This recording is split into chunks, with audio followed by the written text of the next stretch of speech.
This is Margate, a seaside town on the Kent coast with an extraordinary artistic and cultural history. It was where the poet T.S. Eliot came in 1921 to convalesce and write part of The Wasteland, one of the most celebrated poems of the 20th century. The Grade II listed shelter where he wrote still stands as a monument to his monumental work. It welcomed millions of families along its golden sands throughout the 50s and 60s. It was where the mods and rockers gathered and where families would travel to enjoy the world-famous Dreamland theme park.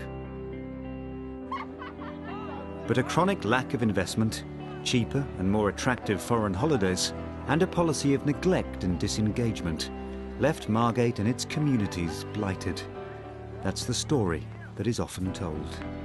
But could Margate's artistic past offer the town a different kind of story in the future?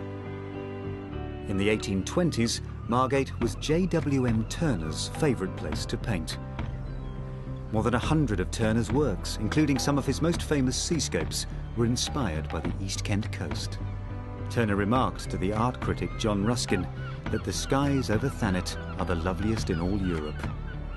The unique quality of light in this part of Kent drew Turner back time and again. The new £17.5 million Turner Contemporary Gallery is situated on Cold Harbour at Rendezvous, on the same spot where Turner stayed when visiting the town. Designed by Sir David Chipperfield Architects, the gallery offers beautiful views across the North Kent coast, capturing the dramatic light effects. Its latest exhibition is called Turner and the Elements. Our show shows a period of artistic awakening. Turner is shown with his unconventional artistic way to paint, with his forays into abstract art, and in his unconventional use of color. This is the painting entitled Snowstorm Steamboat from 1842. And it's absolutely one of the most interesting works for the topic of our show. He shows us a storm out in the sea, a steamboat in the center of this vortex where literally all elements are fusing, rain, snow, water, and the steam from the steamboat. They are all mingling up and whirling around this boat, and the viewer in front of this painting gets really involved, gets like part of it, and it's a fantastic resume of his long life interest. To see these works in this place that he frequented and where he was so much inspired by the light and the skies, this is really a special emotion. I came on a really classic Margate winter evening. There were grey clouds, but there was a lovely red sunset. The sky had a pink and pale blue tinge. And you go up there, and there is Margate, there's that sky. And you realise that, that may have happened in 1832 or something, and we're now in, whatever it is, 170 or 80 years later. Since Turner Contemporary opened in April 2011, I think Margate has been transformed. Obviously, there's still quite a long way to go, but I think what has happened is we've seen the movement in the old town, new shops, cafes, sort of specialised shopping developing in the old town, so lots of new businesses. And I think we've seen a new influx of people into Margate, which previously may not have happened.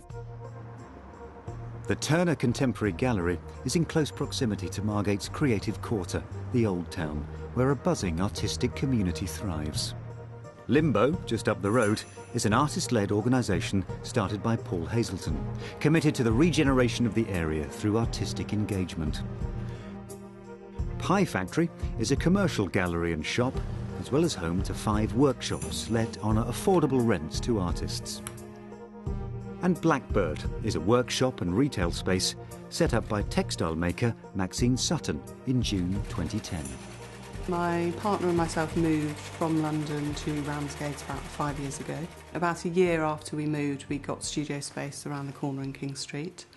Both sort of businesses flourished here, really, just because You just have the space to kind of grow. But at the same time, Turner was being built, and just all of a sudden a really interesting creative buzz. I was passing the square often and saw this little building and just thought it would make a fantastic studio space with a retail space at the bottom. I wouldn't have done it anywhere else. It's being caught up in that kind of positive energy. And of course financially there are possibilities and potential here in Margate that there just aren't in other places.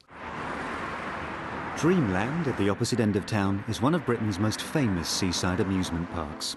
It opened in 1920. It's home to the Grade 2 listed scenic railway roller coaster, cinema and menagerie cages.